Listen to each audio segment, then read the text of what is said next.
Bonjour à toutes et à tous. Merci à Novabuild de nous donner l'opportunité à l'équipe de présenter ce projet ambitieux. Et puis merci aussi à l'aménageur Alter et à l'urbaniste d'avoir bien accueilli notre proposition. Donc les liaisons fertiles, nous avons été lauréats d'un des 6 îlots sur la ZAC des Bretonnières, accompagné par l'agence Saty, Théoun, et puis Charlie Monboise, Moz Paysage, puisqu'il y a une partie importante sur le paysage, Solab en bureau d'études environnementales, qui a eu aussi un impact important dans le projet. Donc, les thématiques développées, elles s'affichent. Donc, c'est l'art de vivre dans la ville dense. Et l'idée, c'était de préserver les ressources, d'apporter des réponses pour favoriser. Donc, c'est favoriser la nature en ville, participer au bien-être et à la santé, créer cohésion sociale et inclusive, et puis effectivement construire barre carbone. Donc on a plusieurs items là, qui apparaissent ici, et on va débuter. Je vais passer la parole à Théoun pour relater la contextualisation du projet, la réponse qu'on a développée pour développer l'opération qui est en cours d'appel d'offres. Oui, donc alors on a appelé ça minimum artificialisation nette. C'est par rapport à un état du site aujourd'hui sur d'anciennes parcelles agricoles à la ZAC des Bretonnières. Et comme le disait Olivier, il y a 6 lots qui ont été lancés pour faire quartier en même temps. Et c'était la particularité de l'appel d'offres, c'est ils ont jugé 6 projets en même temps, les relations entre les différents lots. Et il y avait aussi l'idée de mutualiser le stationnement avec un parking silo qui est au centre. Et nous avons fait notre proposition sur l'îlot D là, que vous avez ici. Plus en détail, le plan masse s'organise avec la voie au nord et tout le sud est en fait avec des venelles piétonnes, des modes doux. Donc l'accès à la voiture au site se fait que par le nord. Et on a essayé de préserver un maximum de plein air à l'opération.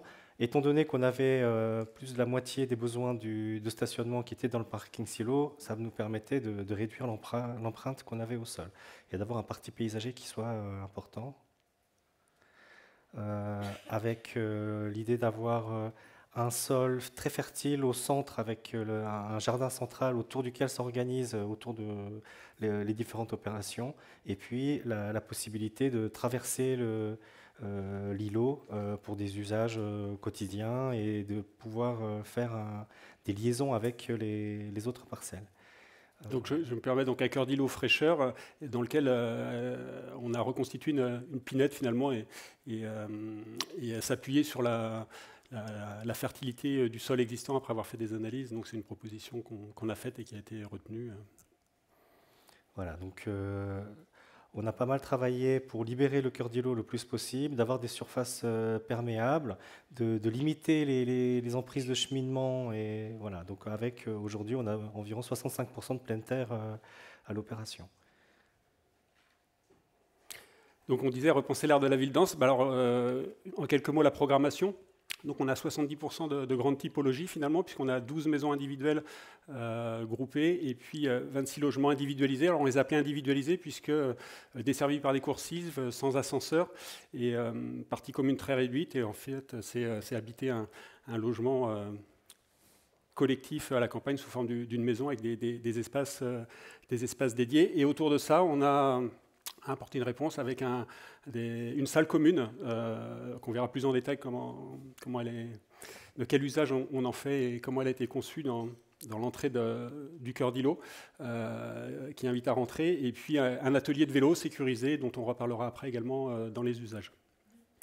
La mixité, donc 9 logements en accession maîtrisée, le reste en accession libre, donc c'est en commercialisation. Voilà ce qu'on peut dire sur la mixité des produits. Et puis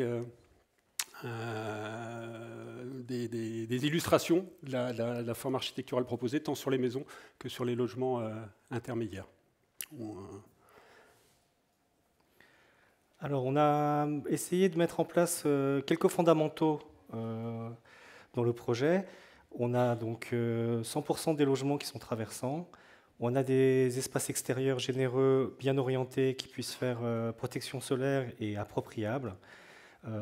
On a travaillé sur aussi l'adaptabilité et la flexibilité des logements, et on a, du fait d'avoir des logements traversants, on a une ventilation naturelle qui est favorisée, et puis avec ce jardin en cœur d'îlot qui apporte de la fraîcheur aussi.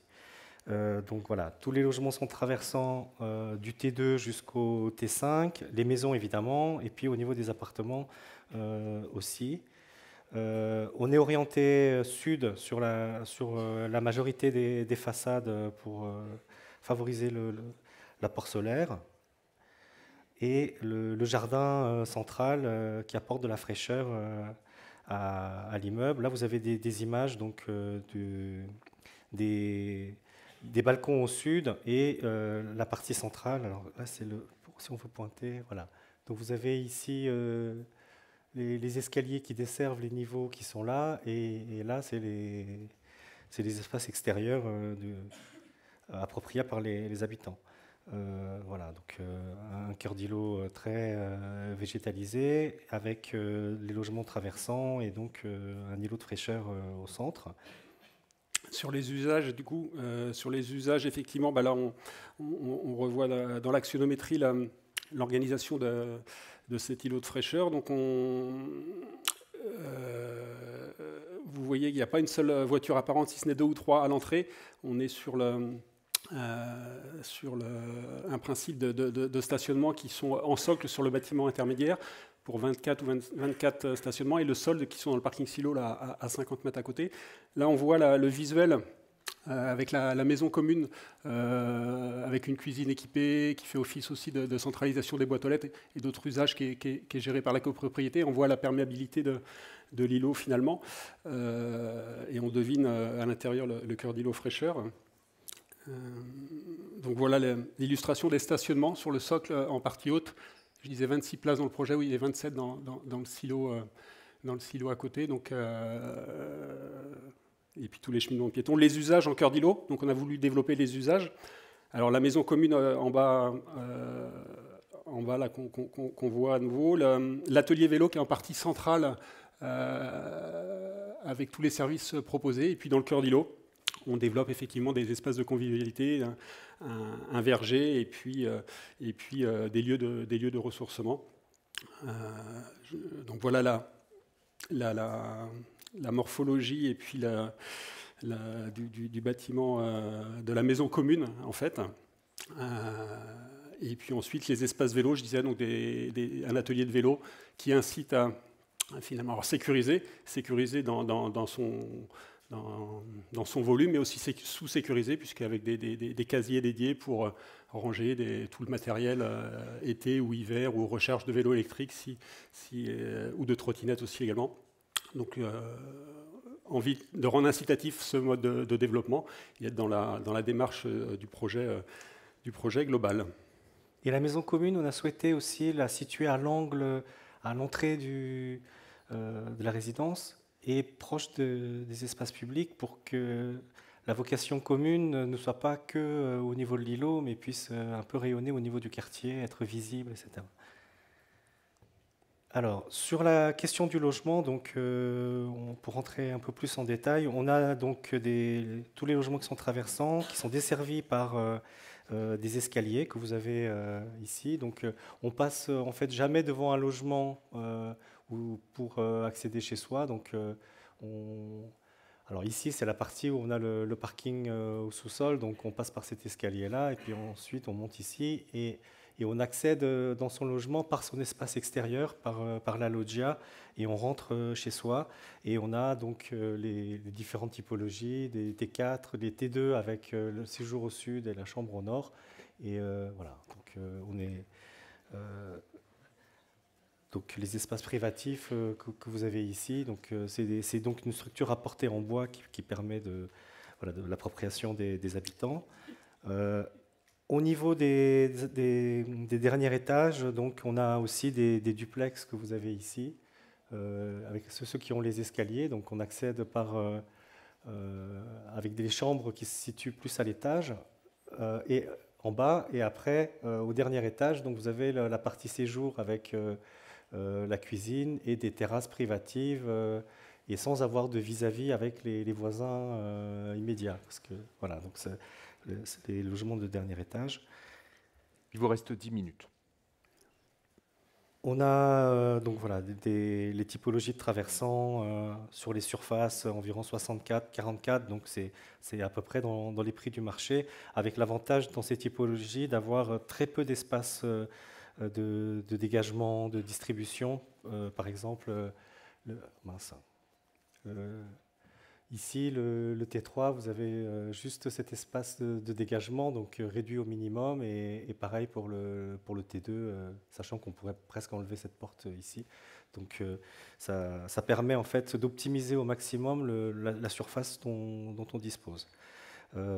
Pareil pour les T4, donc là on a un peu, c'était des choses qu'on a essayé de montrer pour la modularité et la possibilité d'aménager des logements, avoir les chambres ici, ou si on a un bureau, d'avoir les logements qui sont traversants, et avec l'idée de pouvoir organiser le logement un peu différemment. Les maisons individuelles que vous avez ici, donc c'est des maisons en bande qui sont légèrement décalées pour qu'au niveau des jardins, il y ait un petit peu d'intimité dans les creux, et c'est des typologies de maisons sur 3 niveaux, donc assez compactes au niveau de l'emprise au sol. Donc ça, c'était un des arguments qui nous a permis en fait d'avoir pas mal de pleine terre, c'est de réduire l'emprise des maisons et d'accepter de faire des maisons sur 3 niveaux, ce qui est quand même compliqué au niveau du marché. Donc voilà, on a des maisons de 3 niveaux, avec l'espace vie en dessous, des chambres, et puis le dernier niveau qui permet en fait, sous les combles, d'avoir une petite terrasse, une chambre avec une pièce d'eau, mais aussi pas mal de variantes possibles, que ce soit faire un studio, une suite parentale, un bureau, et voilà.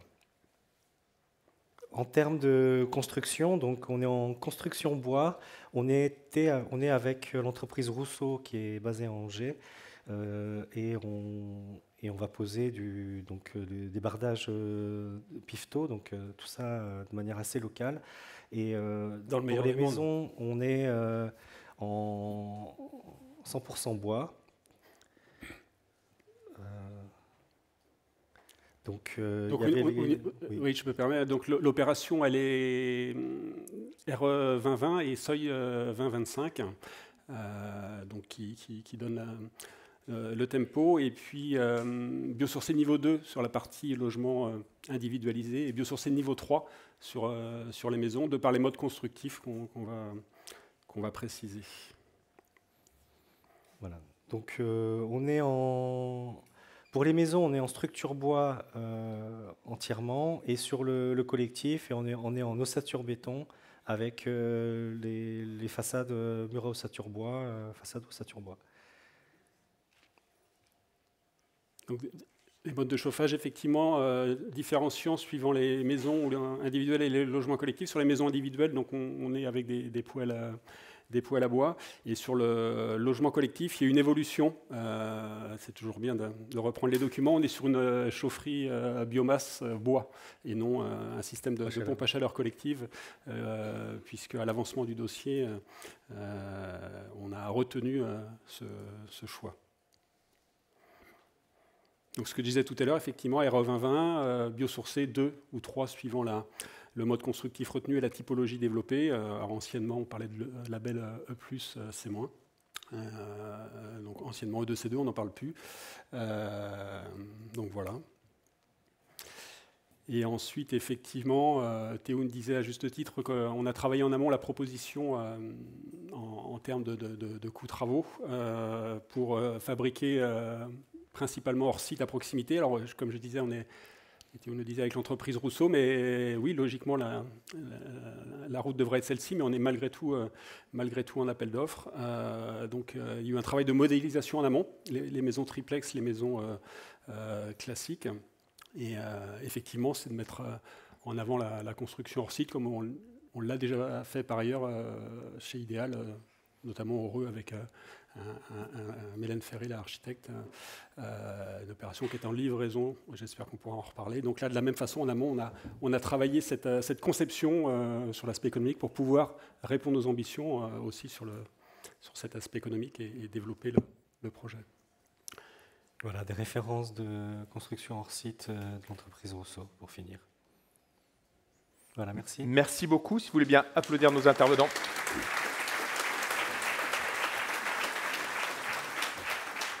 Donc, on a autour de 5 minutes pour des questions-réponses.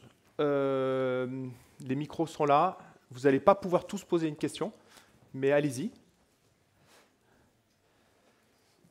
Alors, donc je ferai la première question, comme ça vous ferez la deuxième. Les bretonnières, il y a une partie, à un moment, on a entendu, c'est impossible. Le cahier des charges de l'aménageur était tel que, voilà, il cherchait des ambitions, vous venez de le dire, 2025. C'est impossible et vous êtes en cours de... On est en cours d'appel d'offres et c'est Oui. loin d'être encore possible. Il faut être réel et ancré. Ce qu'on constate, c'est qu'on est en tout cas sur un coût de travaux qu'on avait imaginé au début, qui est maîtrisé, qui sera probablement au-delà des 1850 € hors taxe, avec toute l'ambition qu'on a derrière. Donc ça, c'est un premier succès. Maintenant, il faut qu'il y ait un succès commercial. Et quand je lis la Gazette, je ne suis pas sûr que ce soit possible pour tous les opérateurs. Mais nous, on y croit et c'est bien ficelé. Et on le met en œuvre par ailleurs sur d'autres territoires. Donc on va aller au bout à Angers. On est tous confiants. Mais je préfère préciser cet aspect-là. Une question dans le fond de la salle. Oui, bonjour. Concernant la zone fraîche, est-ce que vous avez des données à nous faire partager? La température, le gain, etc. Et vous pouvez vous présenter, monsieur? Pascal Lemonnier, formateur, coordinateur du CFA de Montgermont. Alors, la zone Non, fraîche. nous n'avons pas mesuré l'apport de fraîcheur et on ne l'a pas modélisé. Non. Je crois qu'il y a une question là-bas. Après, on partait du principe qu'au sud, si on avait le cœur d'îlot qui était frais, déjà les arbres allaient faire écran par rapport à la façade au sud, et puis que ça porterait de la fraîcheur. On partait de ce principe-là au stade du concours, et même par la suite, il n'était pas nécessaire de le modéliser. Non. Moi, je crois, monsieur. Oui. Bonjour, Guillaume Jousse du bureau d'études Bérim. J'avais en fait deux questions. Dans le programme, c'était un objectif E2C2 à l'origine qui s'est transformé en RE 2020. Et deuxième question, vous avez précisé que vous étiez parti en PAC collective à l'origine. Et au dernier moment, vous êtes parti plutôt sur de la biomasse. Pourquoi acoustique? Point d'interrogation. Pourquoi le choix de la biomasse? Puisque ça fonctionne par ailleurs sur deux autres opérations qu'on développe là en secteur diffus. Parce qu'on a suivi aussi les conseils de Solab. Donc retour d'expérience, la nôtre, celle de Solab, et puis capacité d'adapter cette réponse technique au programme sans difficulté. Mais Et la question acoustique, c'est ça, hein, vous demandiez s'il n'y avait pas derrière une raison autre? Ah non, pas du tout. Non, il n'y a pas de sujet d'acoustique ou autre, puisque de toute façon on a obligation de la traiter. Donc Okay. Sachant qu'on a bureau d'études acoustiques effectivement sur l'opération, de par le mode constructif retenu, qui est principalement en mode constructif bois. Ok. Une dernière question? Et le micro vous arrive. Bonjour, Anna Kietels, Novabuild. J'ai la question sur l'usage des espaces communs. Comment vous accompagnez la mise en place et assurer que ça ne reste pas les locaux vides ou non utilisés? Comment on s'en assure? Il n'y a jamais de certitude de garantie. On a un syndic, la Sergic, qui est en amont du sujet. Donc il y a eu des ateliers de travail avec l'aménageur et la ville pour justement évoquer tous ces sujets de salles communes, de comment les activer, les faire vivre. Il y a 3 des 6 îlots qui comportent une surface dédiée, alors plus ou moins grande. Il y a un îlot où nous on est plutôt sur 40 mètres carrés, je n'avais pas précisé la surface. Il y a des îlots où ils sont à 100 et d'autres à 25. Donc la réflexion était aussi à un moment, est-ce qu'on fait un seul lieu de centralité comme le parking silo ou est-ce qu'on en fait plusieurs? Nous on a choisi de marquer l'entrée du cœur d'îlot. C'est possible que ça puisse aussi bouger à l'avancement. Voilà, il y a des réflexions qui sont menées, mais la garantie du bon fonctionnement, ça va être déjà la qualité de la proposition, et puis l'usage qu'on va en faire. On disait de mettre les boîtes aux lettres, on aura une cuisine. Bon, après, on voit des exemples qui fonctionnent dans d'autres villes ou dans d'autres territoires au-delà des frontières, donc il n'y a pas de raison. Merci beaucoup. Si vous voulez bien applaudir nos intervenants, on va poursuivre. Merci.